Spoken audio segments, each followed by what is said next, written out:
दोस्तों, दुनिया का कौन सा ऐसा घर है जहां पर पति पत्नी का आपस में कभी झगड़ा ना होता हो। दोस्तों, हर घर में कभी ना कभी पति पत्नी का आपस में झगड़ा हो ही जाता है। कुछ ना कुछ बात को लेकर एक दूसरे से नाराज़ हो जाते हैं, फिर उनका प्यार आपस में और ज़्यादा बढ़ जाता है।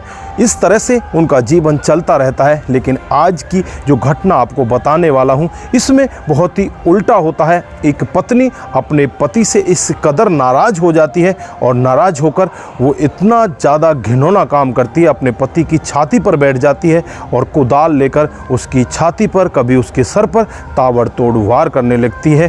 देखते ही देखते तड़पा तड़पा कर उसे मौत के घाट उतार देती है। दोस्तों, अगर आप भी पूरी घटना के बारे में जानना चाहते हैं तो वीडियो को ज़रा सा भी स्किप ना करें, लास्ट तक वीडियो को ज़रूर देखिएगा। दोस्तों, आगे बढ़ने से पहले हमारी वही रिक्वेस्ट कि जो हमारे चैनल के साथ नए हैं, कृपया करके चैनल को फॉलो कर लें, बेल आइकन को ज़रूर प्रेस करें। नमस्कार, जय हिंद। आप देख रहे हैं APH न्यूज़ राहुल रावत के साथ। तो दोस्तों, आज की जो हकीकत की घटना आपको बताने जा रहा हूँ, बिहार के सागर ज़िले के अंतर्गत एक जगह आती है रामनगर, और इसी का एक गाँव पड़ता है दगरी गाँव। ये दगरी गाँव की हकीकत की घटना है।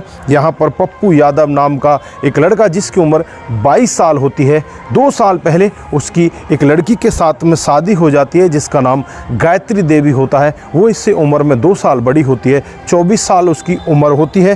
दोनों बड़े आराम से अपने घर परिवार में रहने लगते हैं। लेकिन यहाँ पर पप्पू यादव और गायत्री की ज़्यादातर हर छोटी छोटी बात को लेकर आपस में लड़ाई होती रहती है। कई बार तो इतनी ज़्यादा लड़ाई बढ़ जाती, यहाँ पर पप्पू यादव अपनी पत्नी अपनी जो ससुराल होती है वहाँ पर छोड़कर आ जाया करता।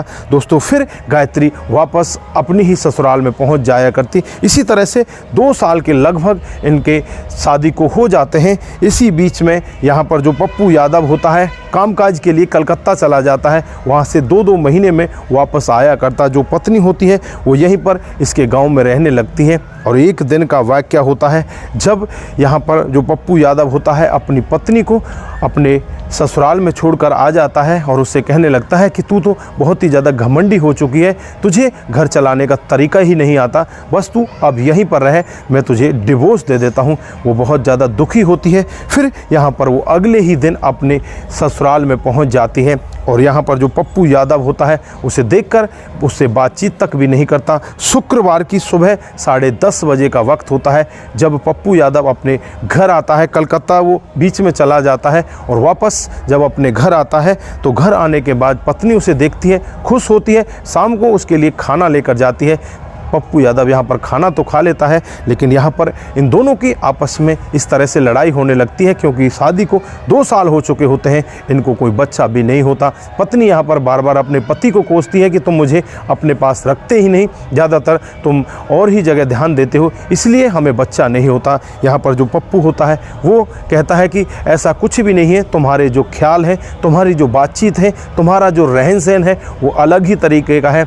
तुम यहाँ पर इस तरह से नहीं रह सकती जिस तरह से तुम यहाँ पर रहती हो। मैं सुबह फिर वापस तुम्हें तुम्हारे मायके में छोड़कर आ जाता हूँ और मैं तुमसे डिवोर्स ले लेता हूँ। मैं तुम्हारे साथ नहीं रहना चाहता क्योंकि तुम मेरे तरीके से रह ही नहीं पा रही। तुम तो अपने आप को जन पता नहीं क्या समझती हो और इसी तरह से तुम यहाँ पर रहती हो, इसलिए मैं तुम्हारे साथ में नहीं रहना चाहता, मैं खुद ही तुम्हें तलाक दे दूंगा। दोस्तों, यहाँ पर पत्नी उस समय तो कुछ नहीं कहती, आपस में थोड़ी अनबन होती है। जो पति होता है ऊपर छत पर जाकर सो जाता है और रात को 1 बजे जो पत्नी होती है गायत्री देवी उठती है और उठकर अपने हाथ में कुदाल लेती है और कुदाल को लेकर ऊपर छत पर पहुंच जाती है। वहां पर पति सो रहा होता है, उसकी छाती पर जाकर बैठ जाती है और ताबड़तोड़ कुदाल से उसकी छाती के ऊपर वार करने लगती है। पति यहाँ पर गहरी नींद में होता है। जैसे ही कुदाल लगता है पति एकदम उछलकर चारपाई से ज़मीन में गिर जाता है, जो छत की ज़मीन होती है उस पर गिर जाता है और उसके बाद वो बहुत तेज़ी के साथ शोर मचाने लगता है। इधर जो उसके घर वाले होते हैं वो भी ऊपर पहुंच जाते हैं। उससे पहले जो यहाँ पर पत्नी होती है ताबड़तोड़ उसके ऊपर कुदाल से वार करने लगती है और यहाँ पर उसे बचाने का कोई भी यत्न नहीं करता। सबको डर लगा होता है कहीं कुदाल तुम्हारे ऊपर ये ना चला दे। फिर यहाँ पर जैसे तैसे करके इस पत्नी को शांत किया जाता है, लेकिन जब तक पत्नी शांत होती तब तक यहाँ पर पप्पू यादव अपनी अंतिम सांसें छोड़ चुका होता है। दोस्तों, पत्नी को पकड़ लिया जाता है।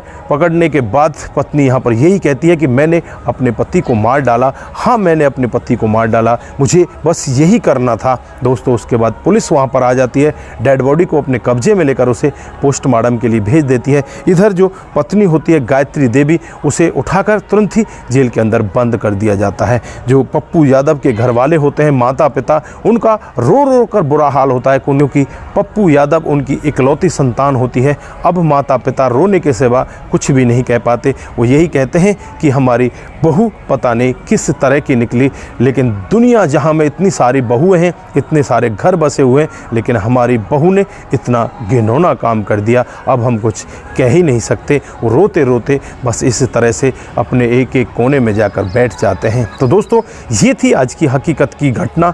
आप लोगों को यहाँ पर किसकी ज़्यादा कमी लगती है? किस घर में झगड़े नहीं होते? कौन सा ऐसा घर है जहाँ पर पति पत्नी के आपस में झगड़े नहीं होते? झगड़े के बाद उनके प्यार आपस में बढ़ते तो हम लोगों ने देखे हैं, लेकिन ज़्यादातर ऐसे केस बहुत ही कम मात्रा में देखे जाते हैं जहाँ पर पत्नी इस तरह से नाराज़ हो जाती है।